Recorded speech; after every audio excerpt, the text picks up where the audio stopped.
হয়ে যেতেছে। এই ধরনের একটা দেশ কি পৃথিবীতে কোথাও আছে?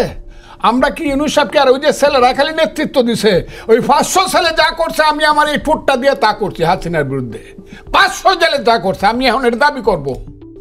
আমি আমার বক্তব্য দিয়ে শেখ হাসিনার সমস্ত এই যে ফ্রান্স বিপ্লবে যারা বিপ্লব করছে তো করছে, এত হিরো, কিন্তু রুশো ভল্টিয়াররা কি ফালাই দিবেন? ফিলোসফি যারা দেয় তাদেরকে ফেলে দিবেন?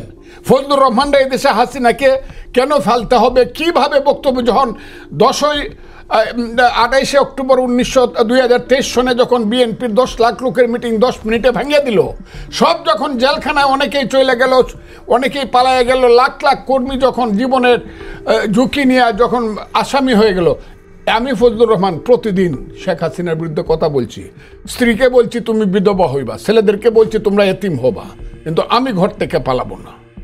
কিন্তু সেই সময় যে আমার মনে যে শক্তি সাহস ছিল যে অন্তত যদিও স্ত্রীকে আমি বলছি তুমি বিধবা হইবা, এইটা আমার মনে হয়েছিল যে শেখ হাসিনা সরকার অন্তত আমার মতো লোককে, একজন সিনিয়র উকিলকে সে হত্যা করবে না।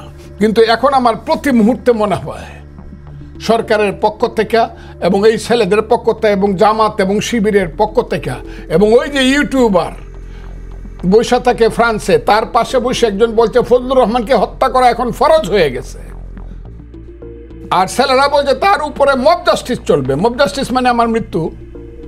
তো এইটা কিন্তু তখন ছিল না শেখ হাসিনার আমলে, কিন্তু আমি মনে করছি না আমাকে আমি মনে করছি আমাকে জেলখানায় নিয়ে যাবে, কোনদিন বেল দিবে না, ঠিক আছে, কিন্তু এরা কিন্তু আমাকে মেরে ফেলতে চাচ্ছে।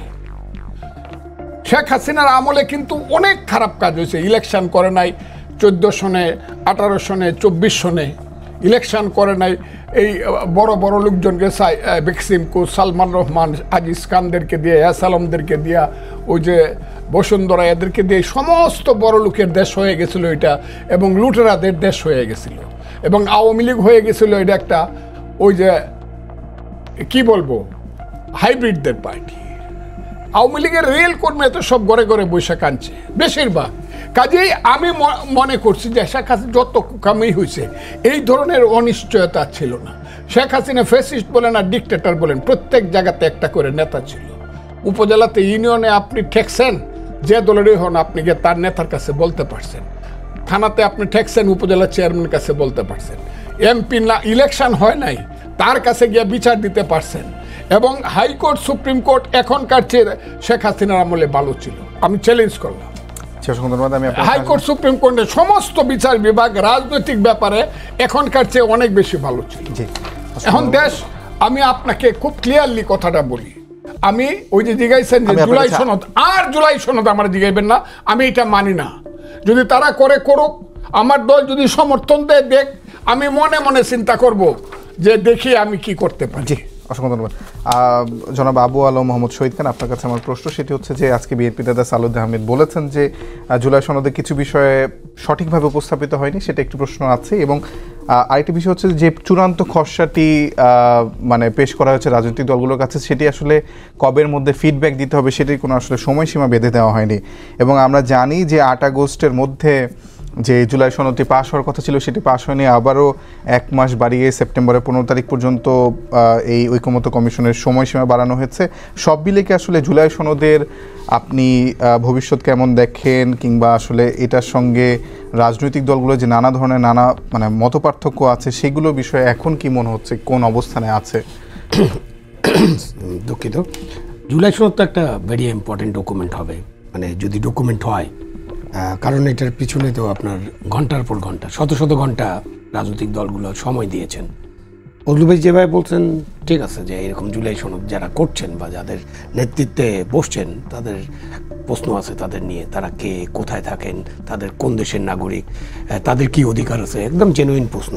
কিন্তু এটার বাইরে তো রাজনৈতিক দলগুলো ঘন্টার পর ঘন্টা ওখানে বসছেন, আলাপ আলোচনা করেছেন। এখন আমাদের সালাউদ্দিন আহমেদ যে অভিযোগটা করলেন, খুবই গুরুতর অভিযোগ। আপনি ঠিক মতো লিপিবদ্ধ হয়নি, গুরুতর অভিযোগ।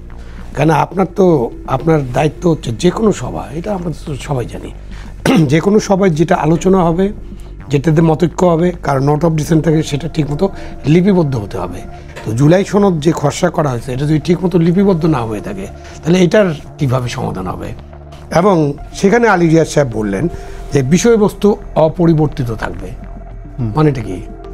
ফেসিবাদের আওয়াজ, বিষয়বস্তু অপরিবর্তিত থাকবে মানেটা কি? জুলাই সনদ হচ্ছে অনেক রাজনৈতিক দল, ফেসিবাদী দলটা ছাড়া বা আরও কয়েকটি দল ছাড়া সম্ভবত 38টি সংখ্যায় তারা গিয়েছেন, তারা আলাপ করেছেন, তারা ঘন্টার পর ঘন্টা কথা বলেছেন এবং তারা আলাপ আলোচনার ভিত্তিতে একটা ঐক্যমত্য হবে। ঐক্যমত্য মানে কি? ওইটার কমিশনের নাম কি? ঐক্যমত্য কমিশন না? জি, জাতীয় ঐক্যমত্য কমিশন। এটা চেয়ারম্যান হচ্ছে প্রধান উপদেষ্টা ডক্টর ইউনূস, নোবেল লরেট। উনি তার দায়িত্বটা, হয়তো উনি ওনার বয়সটা একটু বেশি, সেজন্য এত সময় ধরে হয়তো ক্লান্ত হয়ে যাবেন, সেখানে উনি একজন তার চেয়ে ইয়াং কাউকে দায়িত্ব দিয়েছেন। ঐক্যমত্য কমিশনে তো ঐক্য হতে হবে। ঐক্যমত্য কমিশন তো এরকম হবে না যে অনৈক্য থাকবে, যেসব বিষয় ঐক্য হবে, এবং সব বিষয় ঐক্য হওয়ার তো কোনো কারণ নেই, কথাও নেই, এবং হবেও না। কেন হবে? একটা গণতন্ত্রের সব বিষয় ঐক্য তো হওয়ার কথা না। প্রত্যেকের আলাদা আলাদা মতামত থাকবে, পৃথক পৃথক ব্যাপার। এবং সবচেয়ে বড় বিষয়গুলোতে অনেক যেটা ইম্পর্টেন্ট বিষয়, যেগুলো আগামী নির্বাচনের জন্য খুব গুরুত্বপূর্ণ, যে একটা ভালো ভোটের জন্য গুরুত্বপূর্ণ, পরবর্তী একটা ভালো সরকার পরিচালনার জন্য গুরুত্বপূর্ণ, সেগুলোতে আমাদের ঐক্যমত্য হতে হবে। আলী রিয়াজ সাহেব যখন এই ভাষায় কথা বলেন বিষয়বস্তু অপরিবর্তিত থাকবে, তাহলে আর ওনাদের কী করার আছে? তাহলে এই সনদের দরকার কি? আপনি ডিক্লেয়ার করে দেন। আপনার যদি বিষয়বস্তু অপরিবর্তিত থাকে এবং আপনি যদি মনে করেন ঐক্যমত্য কমিশনের ভাইস চেয়ারম্যান, এবং ওনার কথাটাই তো ডক্টর ইউনূসের কথা, তাহলে ডক্টর ইউনূস সাহেব এবং তার সরকার এই সনদ ডিক্লেয়ার করে দেখ। তাহলে এত মানে দুইটি দফায় যেহেতু অনেকগুলো সিটিং হয়েছে, সেই পরিপ্রেক্ষিতে হয়তো উনি বলেছেন যে এখন চূড়ান্ত খসড়া যেহেতু প্রস্তুত হয়েছে, সেহেতু চূড়ান্ত খসড়া যদি ঠিকমতো লিপিবদ্ধ না হয়ে থাকে এবং সেটা অপরিবর্তিত থাকবে, লিপিবদ্ধ হলো না ঠিকমতো, আবার অপরিবর্তিত থাকবে, শব্দগুলো পরিবর্তন করা যাবে এমন উনি বলেছেন। শব্দগুলো এটা কি মানে আমি কি খেলতেছি নাকি? মানে এটা কি কোনো খেলাধুলা নাকি? শব্দগুলো পরিবর্তন করা যাবে মানে কি? শব্দ পরিবর্তন দরকার কি? উনি তো একজন নোবেল লরেটের চেয়ারম্যান, এবং উনি এবং ওনার সাথে যারা আছেন তারা তো সব জ্ঞানী গুণী লোক। জ্ঞান পাপি বলছি না, জ্ঞানী গুণী মানুষ। সুতরাং তাদের শব্দ পরিবর্তন করা দরকার। তারা শব্দ ঠিক মতো লিখতে পারেন নাই, শব্দ পরিবর্তন করা যাবে।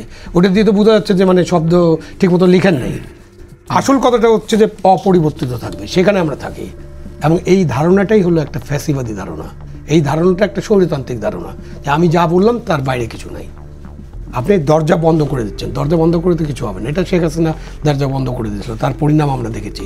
আপনি এরকম দরজা বন্ধ করার কথা বলতে পারেন না। এবং যখন সালাউদ্দিন সাহেব বলেন, বিএনপির পক্ষ থেকে যখন বলা হয় ঠিক মতো লিপিবদ্ধ হয়নি, খুবই ডেঞ্জারাস একটা অভিযোগ। এবং বিএনপি নিশ্চয়ই আগামীকালের মধ্যে এটা ক্লিয়ার করবে যে কোথায় কোথায় ঠিকমতো লিপিবদ্ধ হয়নি। ঠিকমতো লিপিবদ্ধ না হওয়া মানে একটা একেবারে অনাচার, অন্যায়। আপনি কোনো জিনিস নিজের মতো করে লিপিবদ্ধ করতে পারেন না। আপনি পরিষ্কারভাবে বলতে পারেন যে হ্যাঁ, এই দল এটা বলছে, যেহেতু ঐক্যমত্য হয়নি এই বিষয়ে, ধরেন যে প্রধানমন্ত্রী এবং দলীয় নেতা একজন হতে পারবে না। আপনি বলতে পারেন যে এরকম একটা প্রস্তাব ছিল, সেই প্রস্তাবের ব্যাপারে অমুক অমুক দলের এই অবজারভেশন, অন্যান্য দলের এই অবজারভেশন, বাকিটা আপনি জনগণের কাছে ছেড়ে দেন। আপনি এই সনদ বাস্তবায়ন, আপনি আমাকে জিজ্ঞেস করছেন এটা কীভাবে বাস্তবায়িত হবে। এই সনদ বাস্তবায়ন করতে হলে তো আপনাকে একটা জাতীয় নির্বাচন করতে হবে। হচ্ছে প্রসঙ্গটা কেন আসছে, কারণ কালকেও এনসিপির যিনি সদস্য সচিব আছেন আখতার হোসেন, তিনি বলেছেন যে এই সরকারের অধীনেই বাস্তবায়ন করতে হবে। আবার বিএনপি বলছে যে অঙ্গীকারবদ্ধ নির্বাচিত সরকার সেটি বাস্তবায়ন করবে। মানে এই যে ধোঁয়াশাটা, সেটা আসলে মীমাংসা কিভাবে হবে এবং কিভাবে হওয়া উচিত। এবং এনসিপি একটি মানে ফর্মুলাও দিয়েছে যে এলএফও বা লিগ্যাল ফ্রেমওয়ার্ক অর্ডারের মাধ্যমে এটি বাস্তবায়ন করা। পাকিস্তানে ফেরত চলে যাব নাকি? এলএফও, এবডো, এসব তো পাকিস্তানে ছিল, এবং ওটার বিরুদ্ধে কিন্তু 30 লক্ষ মানুষ প্রাণ দিয়েছে। ধারাবাহিক আন্দোলন হয়েছে। এইসব এবডো এলএফও মানে নেই বাংলাদেশের মানুষ। হ্যাঁ, যে আপনি ইলেকশনে কে দাঁড়াতে পারবে, কে দাঁড়াতে পারবে না, এরকম করে আপনি কিছু লোককে বাদ দিয়ে রাখবেন, এগুলো তো চলবে না। এগুলো গণতন্ত্র, তাহলে আসলে এগুলো গণতন্ত্র না। সুতরাং উনি যেটা বলছেন, বাস্তবায়নের দুইটা পথ আছে। এখানে কিছু কিছু বিষয় আছে যেগুলোতে সংবিধান সংশোধন করতে হবে না, সেগুলো আপনি বাস্তবায়ন করতে পারেন। ধরেন যে আরপিওতে কিছু সংশোধন আসছে, ওটা নিয়ে আলাপ নাই করলাম। আরপিওতে যেমন আছে যে আপনি ইন্ডিপেন্ডেন্ট প্রার্থী হলে তাকে 1% ভোটারের স্বাক্ষর নিতে হবে, তাই না? এটা হচ্ছে একটা সংবিধান বিরোধী, মৌলিক অধিকার বিরোধী আইন, মানে একটা চাপিয়ে দেওয়া হয়েছে। কারণ আমি একজন ভোটার, আমি কেন আমার ভোটটা কাকে দিব সেটা আমি ডিক্লেয়ার করব। এবং আমি একজন দুজন না, আমি প্রস্তাবক সমর্থকও তাকে ডিক্লেয়ার করতে হচ্ছে যে আমি একে সমর্থন করি, প্রস্তাব করি, কিন্তু সেও বলে না আমি একে ভোট দিব, আমি প্রস্তাব করছি আমি একজন নাগরিক। আর আপনি ওখানে ইন্ডিপেন্ডেন্ট প্রার্থী, ফজলুবাড়ি এলাকায় 5 লক্ষ ভোটার আছে, তো ইন্ডিপেন্ডেন্ট প্রার্থীকে 5,000 ভোটারের সিগনেচার নিয়ে সাবমিট করতে হবে। এই 5,000 ভোটার কেন আগে তাদের ভোট কাকে দিবে ডিক্লেয়ার করবে? তাতে তাদের নিরাপত্তা বিঘ্নিত হবে, তাদের মৌলিক অধিকার বিঘ্নিত হবে এবং সংবিধান বিরোধী। এইটা আপনি বাতিল করেন না কেন? এটা বাতিল করতে তো আপনার কোনো সংবিধান পরিবর্তন করতে হয় না, আরপিও একটা অর্ডার দিয়ে বাতিল করে দেবেন। তার মানে আমি বলছি যে সমস্ত জিনিস, এটা উদাহরণটা এই জন্য দিলাম, যে সকল জিনিস আপনি অর্ডার দিয়ে সরকারি আদেশ দিয়ে ঠিক করতে পারবেন সেগুলো আপনি এখনই করে ফেলবেন। আর যে সমস্ত জিনিস পার্লামেন্টের অনুমোদন লাগবে, যেমন উচ্চকক্ষ, এটা তো পার্লামেন্টের অনুমোদন লাগবে, পার্লামেন্টের অনুমোদন ছাড়া তো উচ্চকক্ষ হবে না। উচ্চকক্ষ নিয়ে আমার মত একেবারে পুরোপুরি ভিন্ন। বাংলাদেশের মতো একটা ক্ষুদ্র রাষ্ট্রে কোনো উচ্চকক্ষের দরকার নাই, ঠিক আছে? না, আমি ওটা শেষ করি।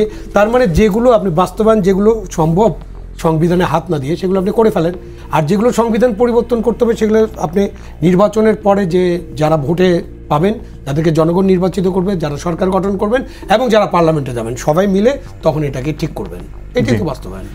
কিন্তু একটা মানে বারবার যে দুঃসহ বা যে খারাপ স্মৃতি কথা তারা মনে করিয়ে দেয় বা এনসিপি বা তরুণ যারা নেতা আছে, সেটা হলো যে 90-এর গণঅভ্যুত্থানের পরেও এরকম একটি রাজনৈতিক একটা রূপরেখা প্রণয়ন করা হয়েছিল, সেটি আসলে নির্বাচিত সরকার বাস্তবায়ন করেনি।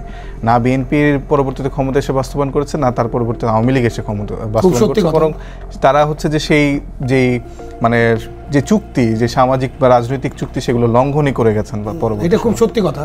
জি, সেই সংখ্যা তো তাদের মধ্যে এই সত্যি কথার মানে বা এই বাস্তবতা বা এই সংখ্যার মানে এটা নয় যে আগামী নির্বাচনের পর যাদেরকে জনগণ নির্বাচিত করবে তারা একই কাজ করবে। কেন ওই চুক্তি মানে নেই বা ওই চুক্তি অনুযায়ী কাজ হয়নি, অথবা আমরা গণতন্ত্রের পথে হাঁটি নেই, আমরা ভোট করি নাই 14, 18, 24-এ আমরা সব কিছু নষ্ট করার চেষ্টা করেছি। তার কারণে তো 24-এ এই গণ অভ্যুত্থানটা হয়েছে, ছাত্র জনতার অভ্যুত্থানটা, এবং জনগণের ব্যাপক পার্টিসিপেশন ছিল। ছাত্ররা প্রথম দিকে আন্দোলন সূচনা করছে, কিন্তু গণ অভ্যুত্থান হচ্ছে তখনই যখন লক্ষ লক্ষ মানুষ, সাধারণ মানুষ, খেটে খাওয়া মানুষ, শ্রমজীবী মানুষ, তারা যখন আন্দোলনে অংশগ্রহণ করছে, অভিভাবকরা, শিক্ষিত মানুষরা, মধ্যবিত্তরা, প্রাইভেট বিশ্ববিদ্যালয়ের ছাত্ররা, তাদের অভিভাবকরা, এমনকি আওয়ামী লীগ করে এরকম পরিবারের লোকজন এই আন্দোলনে অংশগ্রহণ করছে। কেন? জিজ্ঞাসা করছে, আরে ভাই কী ব্যাপার? বলে আমার ছেলে তো মিরপুর 10 নম্বরে চলে গেছে, সে তো গুলি খেতে পারে, আমাকে যাইতে হবে। তো এই যে অবস্থা, এই অবস্থা যে আপনি পুরানা কাসুন্দি ঘাটবেন, হ্যাঁ, পুরানা কাসুন্দি ঘাটবেন, ঘেটে বলবেন যে না, তাহলে কি করবেন? তাহলে নির্বাচন দরকার নেই, দেশে একটা অনির্বাচিত সরকার চলতে থাকুক।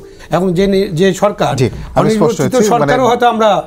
আপনার সুপারিশ একদম স্পষ্ট যে আগামী নির্বাচিত সরকারের উপর আস্থা রাখতে হবে, যে তারা বাস্তবায়ন করবে।